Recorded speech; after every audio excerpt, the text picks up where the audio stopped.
He's actually, if people played him right and people got over this whole thing of like, I don't have a gun, I actually think he would be probably so overpowered that we would have to nerf him in some way. Really? Because he's that good.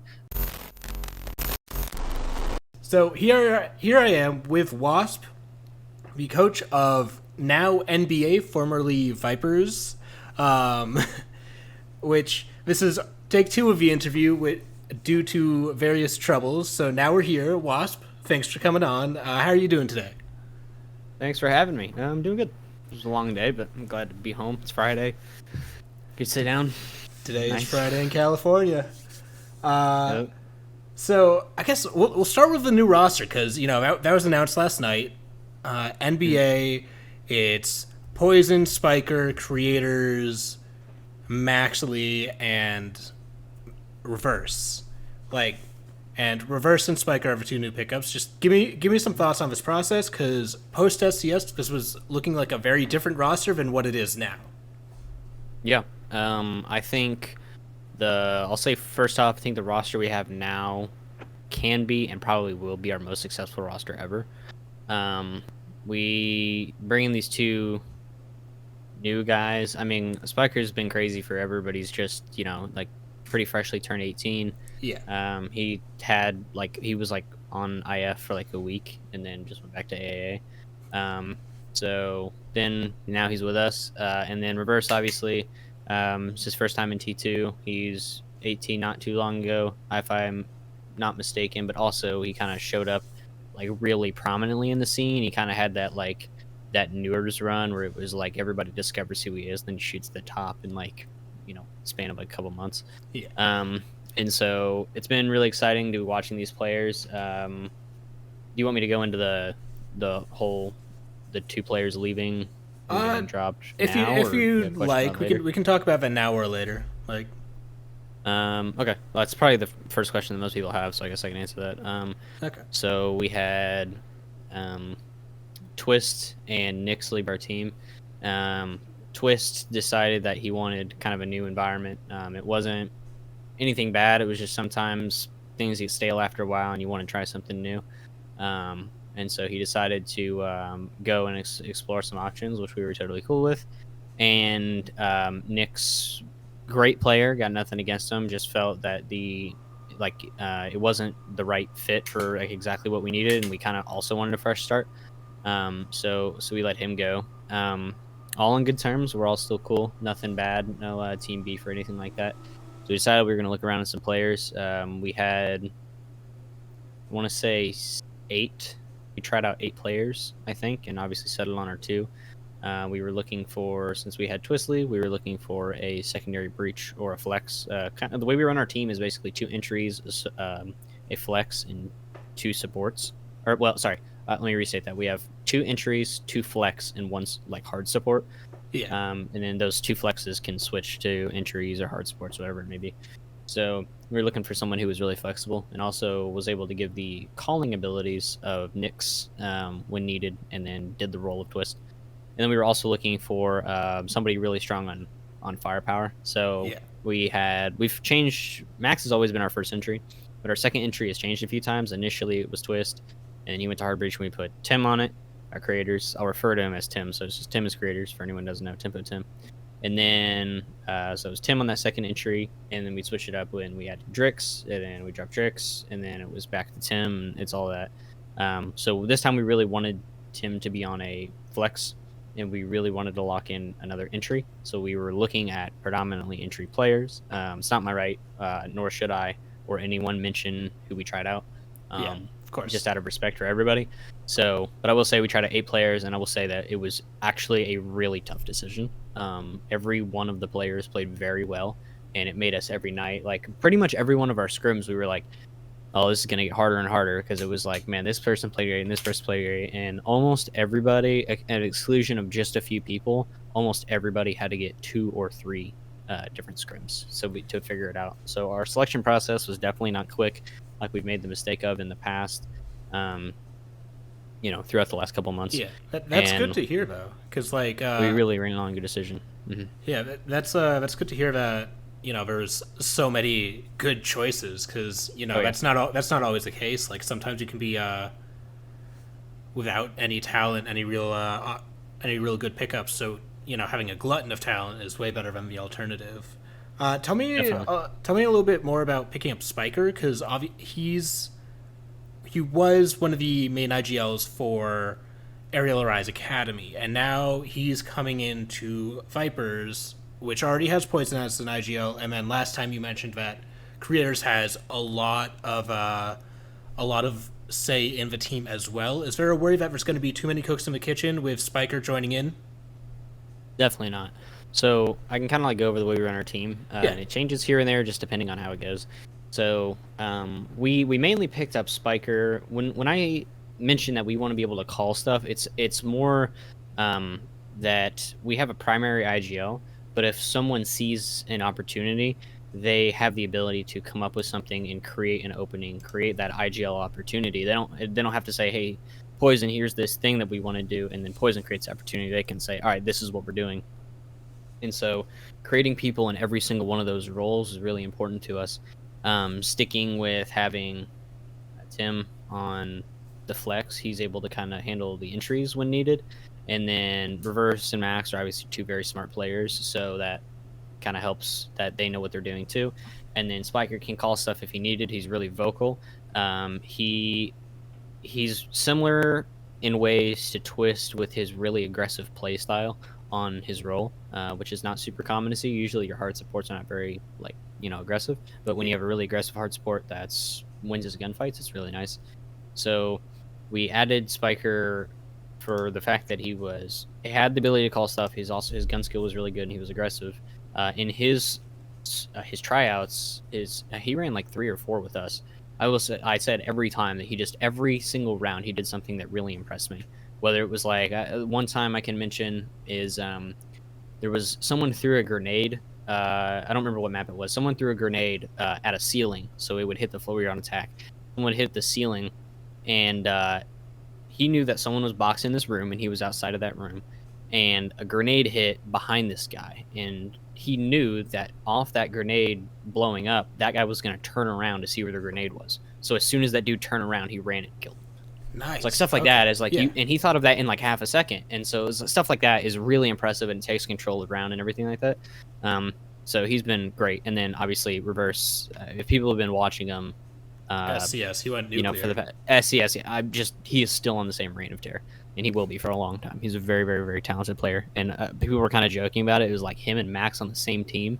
It was like I think it was ReadSync, I think, that made the tweet about it. It was like if I saw this roster like 2 years ago, I was like, yeah, it would have been kind of wild. So I do have a question about roles though, because obviously as far as like basic overall structure goes, 2 entries, 2 flex, 1 hard breach. You kind of mentioned it there that Spiker's on hard breach, which I know is a departure for him. Has there been any trouble betting him into that new role? Because on Aerial Rise Academy, that was Neo filling that position, but now Spiker's there. Is there any worries about that? Well, he's actually not our primary hard breach. That's still Poison. Oh, okay. He's our like, I guess you could say secondary support, but he's really also like one of those secondary flex players. So you kind of have like 2 different types of flex players. You have the flex player, which is the way is like Tim. That's your sledge, your buck, like that type of flex that can go. And Tim is also like that dude can play literally any role. Like we had one scrim against somebody and he dropped 30 kills in 2 maps with almost 4. He dropped 18 and then the next one he dropped 21. So he almost had 40 kills in 2 maps on hard support, like literally running thermite. So, and then obviously everybody's seen him on entry, and then everybody's seen him on flex. So that dude can play like literally any position. So that's more of his. And then Spiker comes in and he can play this because you usually run into hard breachers. He can play the Habana, or he can switch off to a Twitch, or he can play a Zoe. He's that more hard support type flex, but he also has the ability to play the other things if needed. So, but he's really proficient at everything he does. Like I said, that aggressive play style really allows him to take opportunities, and he does it well. That's good to hear. That's really good to hear. I know we're going to rehash some stuff that we've already talked about last time, but, since that one's not coming out, I figure we're going to have to cover it again.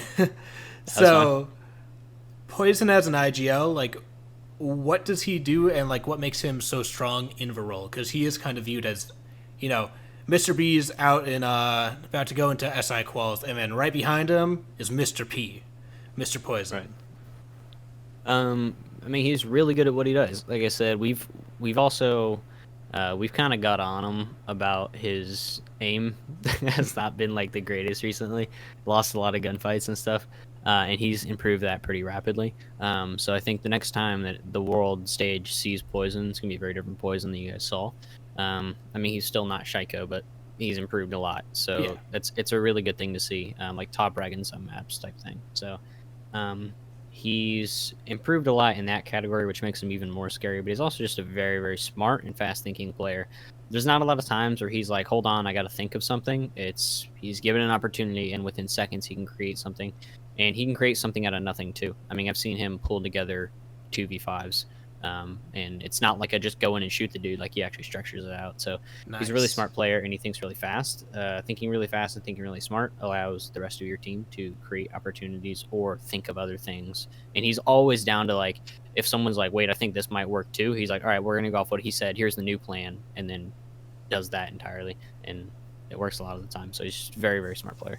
That's really good to hear. All right, let's talk about your SCS run real briefly. I know, like, at this point, it's over a month past, but there hasn't been a lot of competition recently, so we got to go a little bit back. Not the run you guys wanted, and obviously very different look. No reverse, no spiker, but, like, how do you think it went? And, you know, the whole Drixus Nick saga, you know, what led to that? Well, yeah, unfortunately, we kind of took. So Filthy had to leave because of work reasons. Yeah. We had initially we were gonna trial some people in a spot because we wanted more fragging power. And like I said, this has been a while, and a lot of stuff's happened since then. So I may get some key components wrong, but Yeah, all good. he had left for work and originally, but before that, we wanted to trial people in his position to get more fragging power. And then we started screaming with him again, and we realized that kind of what he brought, he still had really good fragging power, but what he brought to the calls, he was basically a second IGL, and we were really, really good with him. So we actually stopped our trialing, and we continued with Filthy. And I don't even think we made the announcement about that, but we were just going to continue with Filthy, and we stopped our tryouts. And then like a week later, he learned that his school schedule thing had changed, so he couldn't play. So then we were back on the hunt, and that's when we picked up Drix. Nothing against him. He's a very talented player. I think he just kind of got, I would say, a little unlucky. Kind of got the first game jitters or whatever. And then it was in our like SI quals. I think he went like 1-12 or something like that. And it was actually against S2, who's reverse. Yeah. So, but I mean, he's a really talented player, but he knows that. It's just sometimes, you know, like Forrest Gump said, shit happens. So Yeah. it is what it is, and you just got to move on sometimes. So we decided we were gonna keep looking for some other players. We tried some other people, landed on Nyx. Like I said, that just it worked for a bit. It just ended up not being the right combo for us. Like I said, nothing against him. His mental's improved tenfold. We had zero mental issues with him, and he's a very talented player. It's just sometimes doesn't fit right. You've seen some of the most talented players in the world get dropped from their team, and it's just has nothing to do with them. It's just sometimes things don't click right. Yeah. And so that was all that. SCS was not what we wanted it to be, but we also weren't too heartbroken about it purely because it was kind of a trial thing for us. We were like, okay, we're trying these new players. It's unfortunate we have to do it in this manner, but let's, instead of pouting about it, like I've preached this to my team a lot more recently, and something my brother taught me is that bullets downrange stay downrange. Think about shooting at a target. Once you've shot your bullet, okay, well, if you miss the target or hit 4 feet left, it doesn't matter. You worrying about it, or you overthinking it, or you thinking about it at all is not going to change where that hole hit the target. They're shot, they stay down range, forget about it, focus on your next shot. So us sitting here and being like, man, this kind of sucks, accomplishes literally nothing. We just take it as a learning experience. You win some, you learn some. And we took everything that we could from it, used it kind of as our trialing periods, and learned a lot about ourselves and our roles and everything like that. And we've gotten a lot better since then from it. So it was an unfortunate period that had to be right there, but I mean, I don't think I would trade it for anything, given that we've come out a better team from it. Yeah. Okay.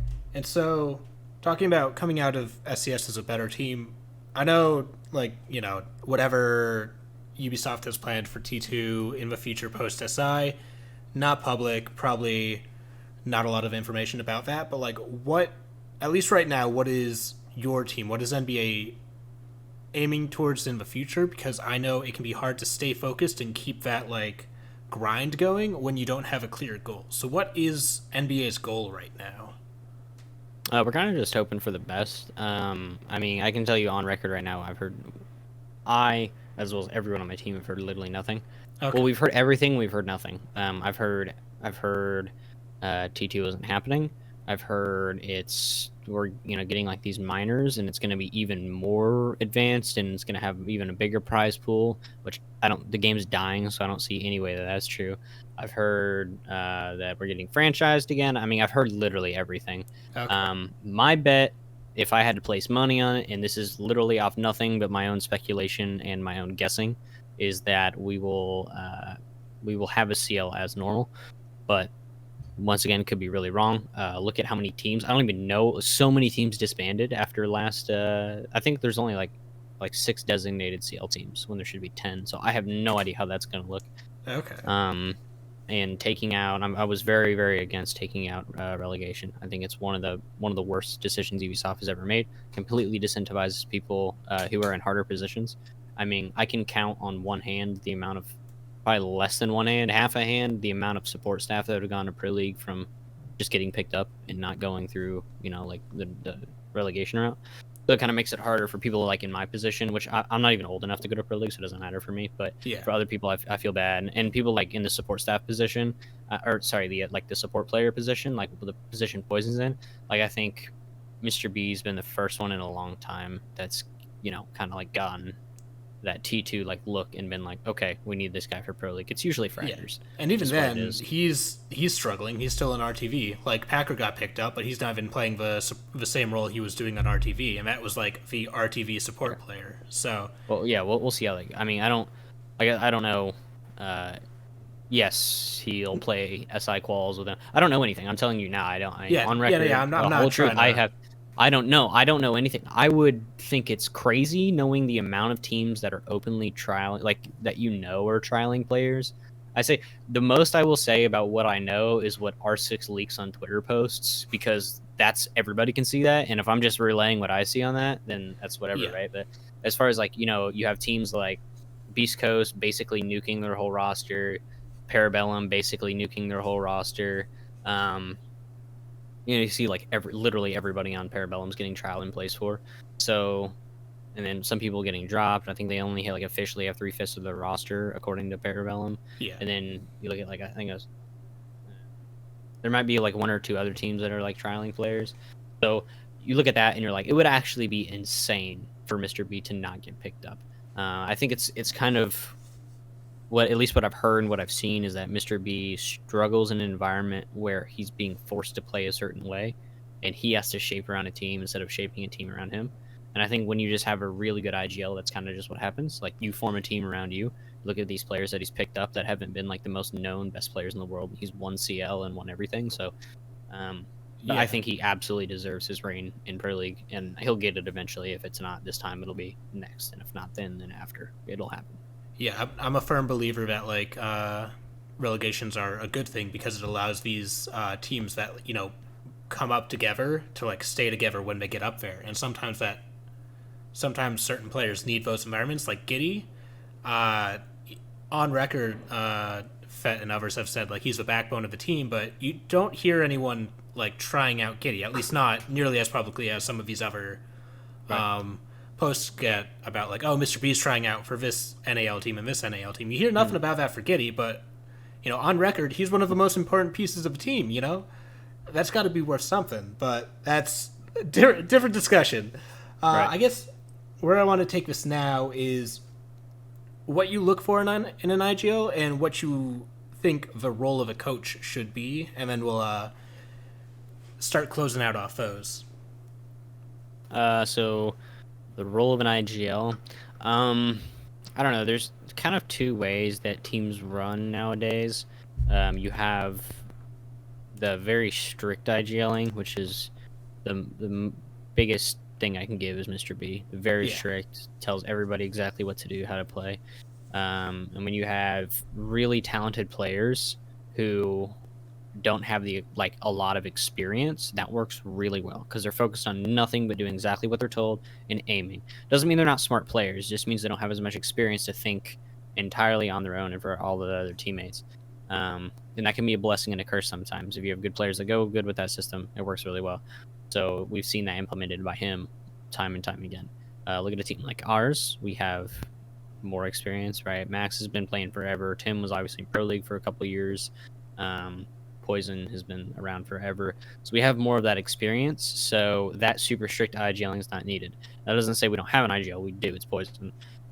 It's just a lot less strict. So it's a lot of people throwing in each of their ideas. And he's kind of the way I think about it is if you have a it's kind of like hard to explain, but in the SEAL teams, they have their team leader, right? Who's their IGL basically, and they're given a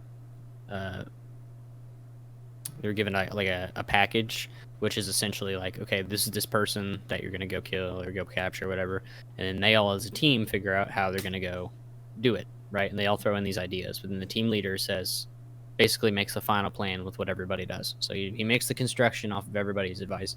And that's basically what Poison does. It's not like, okay, it's my way or the highway like some others. So, and then you also have the teams that are like XSET who don't have an IGL, and it's just everybody throws in everything in together. Once again, got to have a lot of experience for that, got to have a system that works for that, a lot more rare, works well sometimes, and it's a lot more aggressive playstyle. Sometimes it doesn't. Do you think that's a sustainable style, the XSET style of like 5-man calling? Because I know some people think it's like the future, but others think, this is, a temporary like fad. No, it's not sustainable, not at all. And the reason being is because nothing stays the same forever. Now, whether that's a player's talent, players getting burnt out, or players getting changing roles, inevitably one of those things is going to happen. And if you have a system like that, all 5 things have to be working together. Once you have changes, like role changes, or like roster changes, or players quitting, or getting fired, or whatever it may be, when one thing changes, everything changes. So look at a team like XSET, if Spirits, who I believe is like, even though it's like a 5-man IGL. Yeah. Even though it's a 5-man IGL, is like he's the main shot caller or whatever. Let's say he gets, he quits or whatever like that. That team is now in shambles because they got to regroup and they got to get this whole idea of how to do this with another player who plays entirely different, does all these things. So it's really bad for collateral damage. When it works, it works. But for one team to do it continuously for a while, it doesn't. Look at a team like us, Poison. For whatever reason, say Max quits, we get another talented fragger, nothing's going to change. I mean, yeah, it will, but it won't, because what the person in Max's place is doing is staying the same the whole time. It's not changing. Not like we got to all conceal around it because Poison's calling. So it's not sustainable at all. And I've had a lot of conversations with people who think it is. It's just not. Okay, cool. And then what do you think about the role of coaching? Some people say the role of coach is kind of addressing whatever the team needs. And some people think that means like only tactics, only motivation, only working on mental, only being a leader of men type thing. What do you think a coach should be? Do they need to fill whatever gap, or is it just whatever they end up being really good at? Filling a gap is somewhat right. I can say what a coach should do, and then I can say what I do. Okay.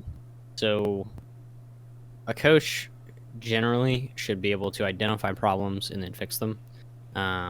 Some people think a coach is just someone who comes in and creates strats. I'll tell you, I've been on this team for like I don't know, 4 or 5 months. I literally have not made a single strat because it's not my role. That's not what I was hired to do. And that's also not what they want me to do. So Poison and Tim have much more experience than me, so they work together and they create the strats because they know that fits around them, and that's what all it is, right? Now there's times I come in with like, I was on a team Face Flamingos where our kind of whole idea was crazy. Our whole idea was that make the opponent so confused that by the time they figure out what to do, they don't have enough time to do it. So I have some really weird ones, and sometimes I'll throw those in and be like, you guys want to try this? Because it's just fun, and it kind of like picks up team morale sometimes, and like it'll be like some hole where you're looking through like 3 floors to a hatch with, you know, like a 2x scope on Rook. It's just weird. Yeah. Like sometimes I'll throw those, but like generally I'm not making strats. But there'll be faulty times where I can. So my main role as an analyst, I spent a while building an analytical engine. We're not using it right now for whatever weird, because of pickup players and stuff like that. But I have, that's my main goal. And what I'm very, very good at is being able to look at a stats sheet and then being able to identify exactly what we're doing wrong just from a statistic. So those are the things where if we are failing round and round over, I can tell them, I'll be like, okay, this is our problem. And a lot of times what I try to do is I try to get the guys to think for themselves. So instead of being like, let's say our problem is we are dying on entry too fast, which 99% of the time means that we're moving too fast. If we're dying on entry first every round, means we're moving too fast. Or our trade statistics low, and we're opening, that means we're just not close together. So I'll be like, okay guys, instead of a 1-1-3 split, let's do a 2-3 split or a 5-man push, and let's slow down. You know, take the first 30 seconds of the game to do this thing and then do this thing. I sometimes do that, but a lot of times I'm like, okay guys, we're dying first and we're really split apart. So what could we do? And they'll be like, okay, so we need to slow down and we need to stick together. And then it kind of like builds that repetition of them being able to think for themselves. So the next time they encounter a situation like, damn, we're dying first every time and we got 2 minutes left in the round and we all die. And they're like, oh, wait, I know what I can do, because they kind of have the repetition to think about that stuff over. And that kind of helps preserve like timeouts in game day so that you don't have to, using those timeouts. I almost never take timeouts. Yeah. I almost never take them. I mean, if I see something really major, like if I see something majorly wrong with how we work, not a fluke, not someone missed a reinforcement on a wall so we lost a round, but like our team is not working together, I will call a timeout after round 1. I'll do it. But there is other times where we go to max OT and I don't call one the entire game, because sometimes it's just a fluke. And then a lot of times, I would say probably 60% of the time I've ever called a timeout, I've literally just not talked. It's just a minute for them to breathe. Just a minute for them to breathe and to be like, okay, guys, we're good. We're just getting so stressed thinking about this stuff. Or I'll be like, guys, just take a deep breath, get a drink of water if you have one. Like, stop thinking about the last round, right? Bullets down range, stay down range. Just keep chugging along. You're fine. Just focus on what's next. Make sure every part of you is getting every part of you. Don't focus on what your teammates got. Your teammates got it. Your teammate has it covered. Don't worry about them. Worry on you. Because if you worry about them, you're going to forget what you need to do. Sweet. Works. Okay. And I guess last question to close out. I think I asked it to you last time. I don't quite remember, but anything underrated in the meta that you think is, should be in the meta? My go-to, Echo Shoddy. I think it's what I said last time, and I still think it applies now, is Monty. Yeah. I think Monty is still the most overpowered operator in the game, and people don't really realize it. He can practically not be knifed if you're good with him. You can't stop plants if you don't have a nitro if you're good with him. You can take space if you're good with him, like without dying pretty easily. And then also it's like really hard to kill him if he drops a shooter right in front of you and knifes you. And then he's basically just a live camera that can scare the shit out of people. So I think he's actually, if people played him right and people got over this whole thing of like, I don't have a gun, I actually think he would be probably so overpowered that you would have to nerf him in some way. Really? Because he's that good. If you go and look at the percentage of rounds, at least for Vipers in stage, whatever my last stage 3 of CL. Stage 3, yeah. Look at the percentage of time we played Monty the time we won it. It's probably over 90%. Because, I mean, Poison's just really good at it, and it takes so much space. But also, I mean, you just hardly ever run it, because it's really situational. So I think if people learned how to make it... Like I said, we don't run it, like, almost ever. But it's one of those things, like, if people, instead of making it situational, just ran it like it was a normal op, then I actually think it would be really overpowered. But, I don't know. I'm wrong sometimes, so maybe I'm wrong. No, I'm here for it, man. I'm here for it. The Monty can battle the Echo Shoddy. We'll have a whole new meta. I don't want a Monty meta though. I really don't. God, yeah, I hate playing Monty players. Yeah, that's true. All right, and I guess because it's topical, last question, because I know I said the meta question was the last question, but because closed quals are tomorrow, who do you have making it out? Repeat the last 15 seconds. Your internet died. Yeah, no problem. So because SI closed quals are tomorrow, who do you have making it out? Who do you have winning? TSM. TSM? TSM. Yeah. I Sweet. don't think it's gonna be. I think it's gonna be TSM versus RTV. Oh, I'm gonna restate that. I think it's gonna be TSM versus whoever. I don't know. Who does RTV play? SSG. SSG, yeah. That'll be interesting. I've played RTV very recently. I have not played SSG. Um, RTV, obviously a very talented team, but I haven't played SSG. So, oh, one second. So I kind of refuse to I refuse to comment on that because I don't know. I would say it's gonna be TSM because they're gonna smoke Mirage versus whoever wins the SSG RTV game, and then TSM's gonna win that. I don't know if it'll be pretty handedly. TSM is a very talented team, still. So we'll see how that goes. I have full faith in them, and I can see them, based off of how nothing experience that I have, like genuinely, like not experience that I have, but based on how they ended the CL or the Pro League stage. Yeah. I think they actually have a chance to go very very far. Okay. But I have not played Sonics since their new pickup, but I actually find it really hard to believe that they're going to pick up Citizen and not do really really well. Because Citizen's like a world eater. The dude has been for a long time, so I see them going really far. Sweet. But I see probably, I don't know. I don't see anyone but either a LATAM or an NA team winning. Ooh, okay. I don't think EU's got it at all. Like EU's EU, don't? literally, like, what's a good EU team? Last EU team that. Oh, actually, BDS is really, really good BDS. right now. BDS is really good right now, aren't they? Yeah, they are. But I don't know. I don't know. Well, they've kind of gotten over their hurdle of doing bad in tournaments, haven't they? yeah, On, they got over main their third tournaments. to fourth curse, so they might actually be real scary now. Yeah. All right. I don't know if they'll win it, but we'll see.